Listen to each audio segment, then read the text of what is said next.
Avance digital. Chip implantado.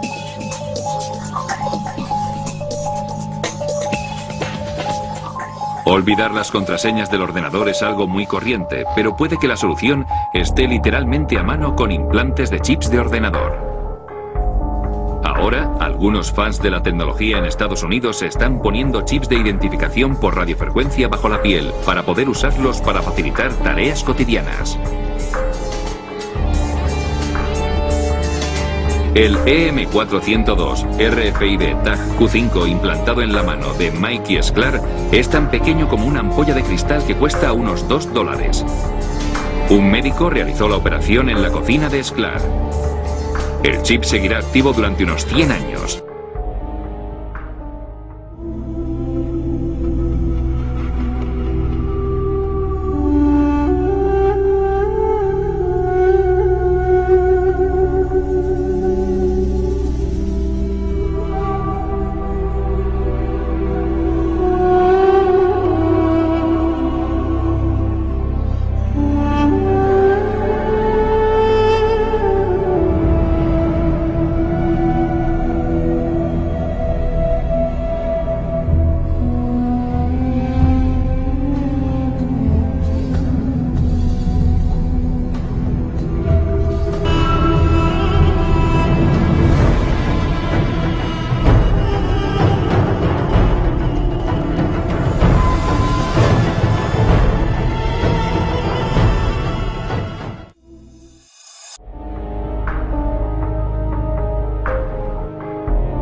The most basic of pagan practices is the control of human population to have a perfect balance between man and nature.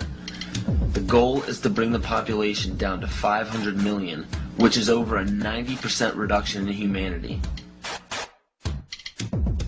Now that we have abandoned everything we've been trained to think prior to this moment, we can start looking at the world for what it is, instead of what people tell us it is. Open your eyes today as if you've never seen the world before, and you will begin to notice that the goal of population reduction is everywhere around us.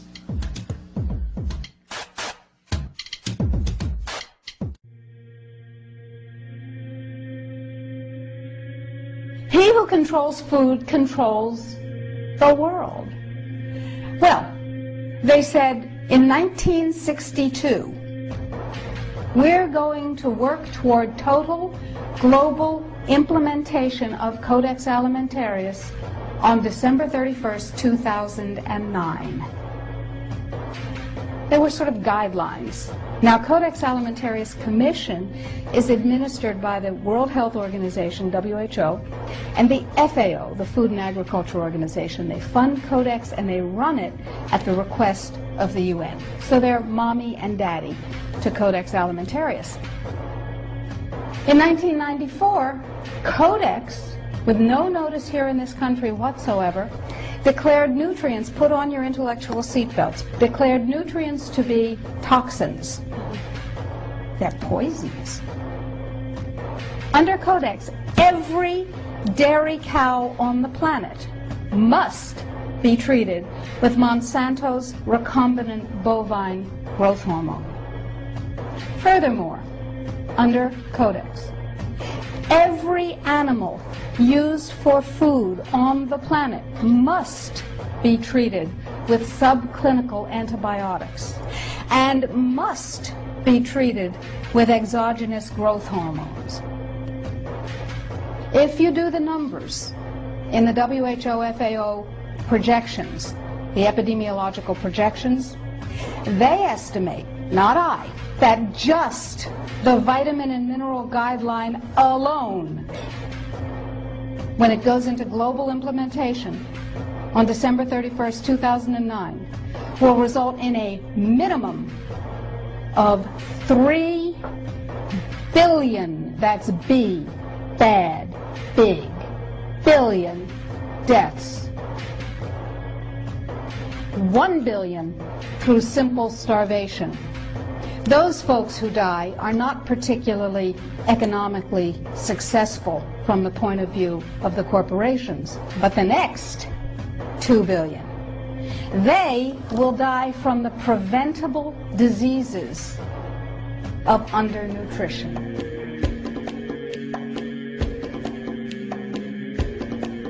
Aspartame, the artificial sweetener found in almost every low-sugar or sugar-free product on the market. First of all, aspartame is made up of 3 things: methanol, which of course is what produces blindness, aspartic acid, and phenylalanine. These are all poisons. Aspartic acid, of course, produces brain lesions. This was known back in the early 1970s. Methanol produces blindness. Phenylalanine is what you see in the brain, and in high dosage it produces trauma. We're not making this all up. The FDA did publish back in, I think it was the 80s, they did publish the 92 potential side effects of aspartame. You cannot go to the grocery store now and buy any type of even regular sugar gum that hasn't had aspartame added to it. In the 1970s, Searle tried to get it approved, and they couldn't. It took them 3 separate times, because in their own studies with monkeys, large portions of them that were fed it died and contracted cancer. Now we have mainstream news articles, and the EU has done a major study finding lower birth weights, early birth, and yes, miscarriages from women that drink aspartame-laden soft drinks like Coke Zero. What is aspartame? It is the fecal matter of the E. coli bacteria. They took it and genetically engineer it. They can feed it toxic waste, and then it defecates aspartame. And it has so many bad health effects, it's just unspeakable.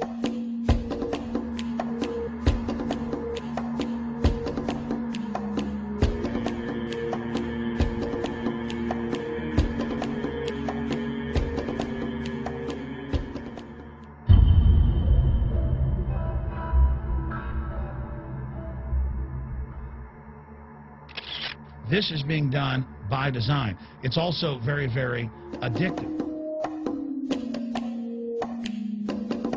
66% of the United States residents' public water is fluoridated. It is known to have tremendous effects on bone cancer, joint problems, bone weakness, lowered estrogen and testosterone levels, and dental fluorosis, which is yellowing of the teeth and pitting in the enamel.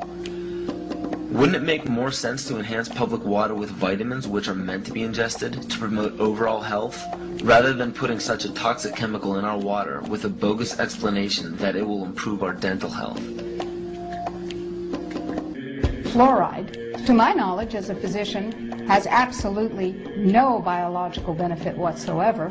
And now, we are finding that public water nationwide is showing up with arsenic, lead, cadmium, and thermonium, which is a radioactive form of lead. Cancer, lowered sex drive, birth defects, sedation, and brain defects. Does this not sound like a wonder drug for anyone aiming to control a population? It's quite astonishing, Paul, the degree to which environmentalists have not been educated about fluoride. You know, people have an unconscious trust in their doctor or their dentist, and if you can persuade doctors and dentists that fluoride is safe and good, then you're able to reach the rest of the nation. People believe their doctors and dentists, and that was a way of promoting fluoride for Bernays. Fluoride was killing their cattle, destroying their crops. Fluoride given to rats had produced bone cancer and liver cancer, and that those results had been doctored to make it look as though fluoride hadn't caused as much cancer.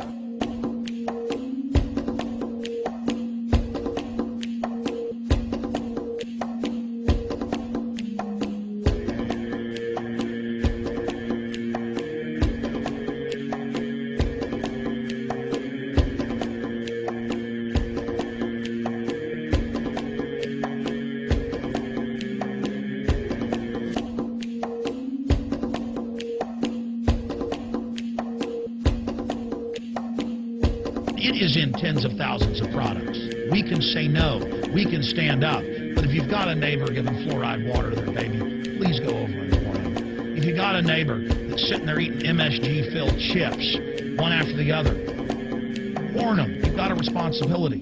If you know people that are feeding processed foods filled with GMO, warn them.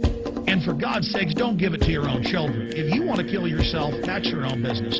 But don't hurt your children. Don't do this, ladies and gentlemen. You know cigarettes are bad for you. But just 20 years ago, the cigarette makers were getting up before Congress and saying it was a conspiracy theory that it was killing people. And then later it came out in their internal documents, they knew it was deadly. Ladies and gentlemen, I've seen the studies. Much of what they're putting in our food and water is far worse than even cigarettes, as bad as they are, one of the biggest killers in this country.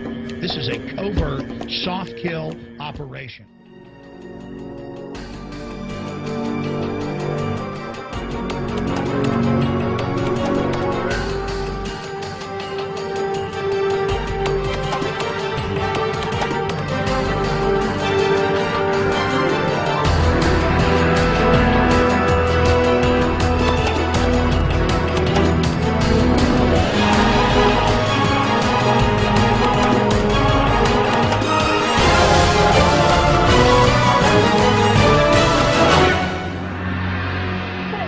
Substance found by a Southwest Arkansas man be part of a government test?